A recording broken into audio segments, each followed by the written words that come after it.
বিদ্যুৎ ভাবলে মনে হয় যেন কোনো জাদু, তাই না? কিন্তু এটা আসলে জাদু নয়, বরং এমন এক অসাধারণ শক্তি যা আমাদের চারপাশের বিশ্বকে চালায়। চলুন আজ আমরা এই ব্যাপারটার একদম গভীরে যাই আর এর পেছনের আসল বিজ্ঞানটা বোঝার চেষ্টা করি। এই যে একটা সাধারণ সুইচ, আমরা দিনে কতবার যে এটা ব্যবহার করি, সুইচটা অন করলেই আলো জ্বলে ওঠে। কিন্তু ঠিক কি হয় ওই মুহূর্তটায়? তারের ভেতরে কিসের ছোটাছুটি শুরু হয়? এই ছোট্ট একটা প্রশ্ন, আর এর উত্তরটাই কিন্তু আজকের আলোচনার মূল বিষয়। বিদ্যুৎ জিনিসটা কিভাবে কাজ করে সেটা বোঝার সবচেয়ে সহজ একটা রাস্তা আছে। কি সেটা?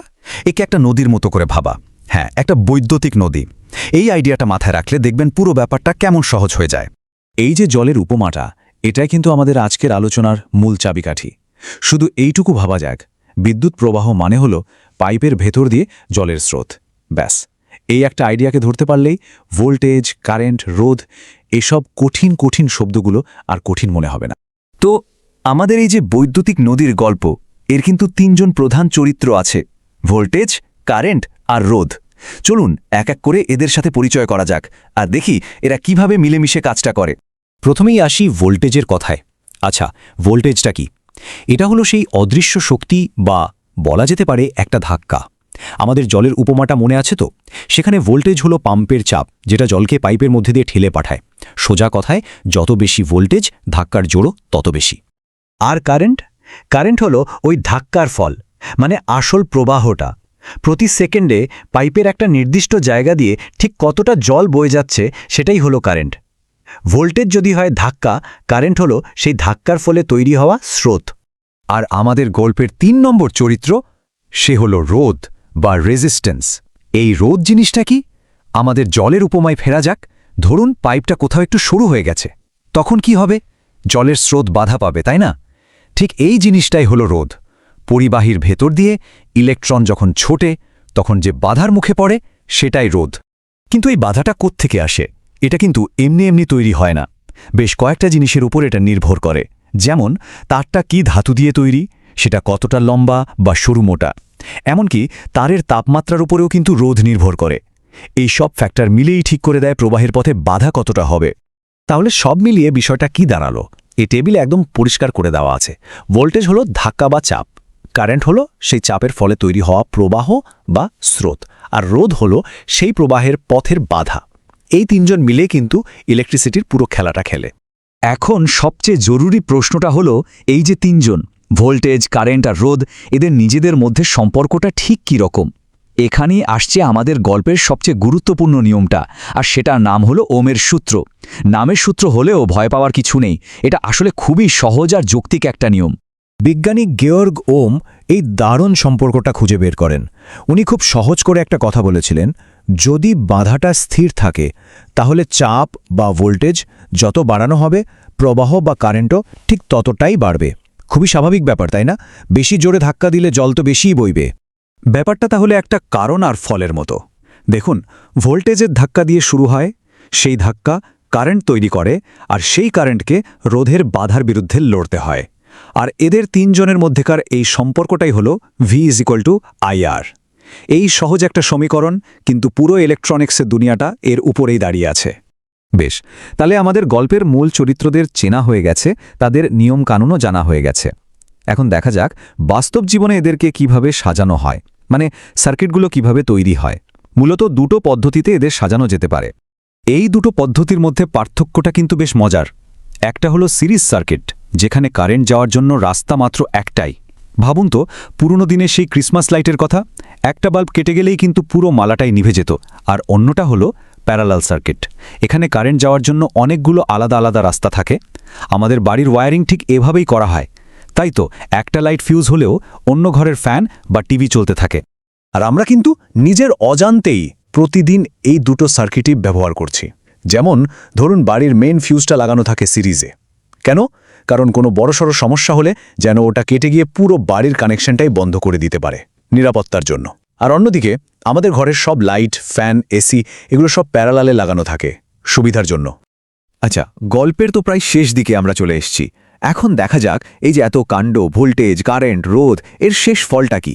মানে আমরা বিদ্যুৎ ব্যবহার করি কেন? কারণ এটা দিয়ে কাজ করা যায়, শক্তি পাওয়া যায়, এমনকি তাপও তৈরি করা যায়। সেই যে রোধ বা বাধার কথা বলেছিলাম, মনে আছে? তো যখন ইলেকট্রনের স্রোত ওই বাধার মধ্যে দিয়ে যায় তখন কি হয়? অনেকটা ঘর্ষণের মতো একটা ব্যাপার হয়, আর তার ফলে তাপ তৈরি হয়। আমাদের ঘরের টোস্টার, ইস্ত্রি বা ইলেকট্রিক হিটার সবকিছুই কিন্তু এই সাধারণ নিয়মটার ওপরেই কাজ করে। এখন আসি পাওয়ারের কথায়। পাওয়ার বা শক্তি মানে কি? সহজ ভাষায়, একটা যন্ত্র প্রতি সেকেন্ডে কতটা বৈদ্যুতিক শক্তি খরচ করছে বা কতটা কাজ করছে সেটারই মাপ হলো পাওয়ার। একটা বাল্ব কতটা আলো দেবে বা একটা মোটর কত জোরে ঘুরবে সেটা তার পাওয়ারের উপর নির্ভর করে, আর এর একক হলো ওয়াট। তাহলে 1 ওয়াট পাওয়ার মানে ঠিক কতটা? এটাও খুব সোজা। যদি 1 ভোল্ট চাপ দিয়ে 1 অ্যাম্পিয়ার কারেন্ট পাঠানো যায়, তাহলে যে পরিমাণ শক্তি খরচ হয় সেটাই হলো 1 ওয়াট। আর পাওয়ার বের করার মূল সূত্রটা হলো পাওয়ার পি সমান ভোল্টেজ ভি গুণ কারেন্ট আই, মানে চাপ আর প্রবাহকে গুণ করলেই শক্তিটা বেরিয়ে আসে। আর সবচেয়ে মজার ব্যাপারটা কি জানেন? যেহেতু ভোল্টেজ, কারেন্ট আর রোধ এই তিনজন একে অপরের বন্ধু, তাই পাওয়ার বের করার জন্য কিন্তু একাধিক রাস্তা আছে। আমাদের কাছে কোন কোন তথ্য আছে তার উপর ভিত্তি করে আমরা সঠিক সূত্রটা বেছে নিতে পারি। ব্যাপারটা অনেকটা পাজেল বা ধাঁধা মেলানোর মতো, তাই না? তাহলে কি দেখা গেল? একটা সাধারণ সুইচ অন করার মতো ঘটনার পেছনেও কত সুন্দর, কত গোছানো একটা বিজ্ঞান কাজ করছে। জলের প্রবাহের ওই সহজ উপমাটা দিয়ে আমরা বিদ্যুতের একেবারে গোড়ার কথাগুলো বুঝে নিলাম। এখন প্রশ্নটা হলো, এই যে নিয়মগুলো আমরা জানলাম, এগুলোকে কাজে লাগিয়ে আমাদের বৈদ্যুতিক ভবিষ্যতের জন্য আরও নতুন কি পথ ডিজাইন করা যেতে পারে? ভাবনার শুরুটা কিন্তু এখান থেকেই হতে পারে।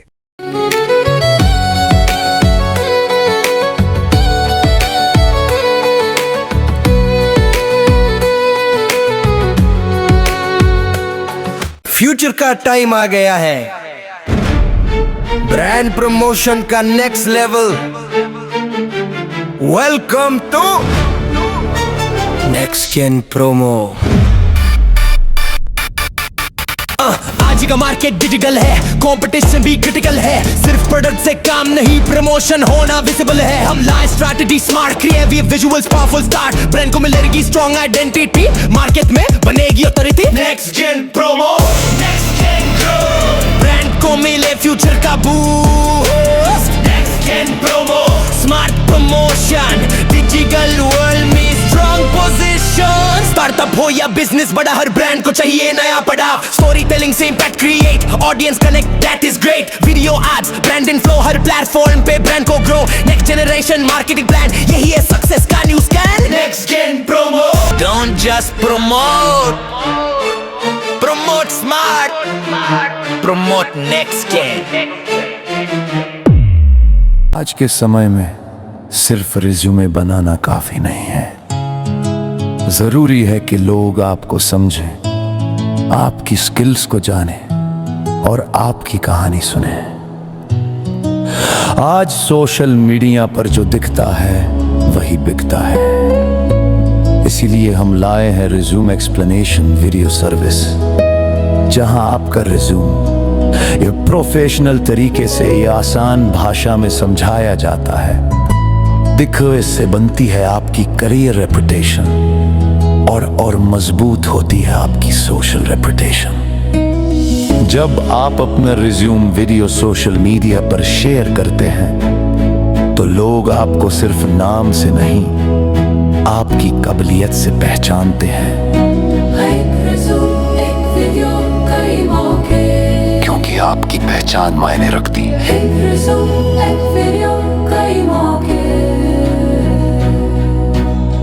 क्योंकि आपकी पहचान मायने रखती है।